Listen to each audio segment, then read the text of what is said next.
yoyinki boy badavlat bo'lib ketgandan keyin, cho'ntagida puli ko'payib ketgandan keyin, zo'r mashinalarni minib, uyini qasr qilib qurib bergandan keyin sabr to'g'risida, kambag'allik fazilati haqida hamma ham gapiraveradi, hamma ham dars o'taveradi. Chunki uni qalbi xotirjam, puli bor, qarzi yo'q, muammosi yo'q.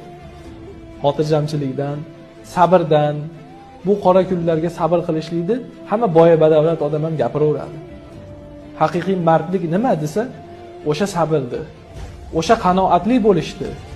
Boriga shukr qilib, yo'g'iga sabr qilishlikni kambag'al odam, o'sha boshiga musibat tushib turgan, o'sha cho'ntagida puli yo'q odamlar, o'shanaqangi qimmatbaho mashinasi yo'q odamlar aytsagina maqsadga muvofiq bo'ladi. Ana o'shanda haqiqiy qolipga urgan bo'ladi. Chunki qorni to'q odam qorni och odamga bemalol aql o'rgatadi, sabr qilgan. Bir kun emas bir kun sen ham taom yeysan, qorning to'yadi.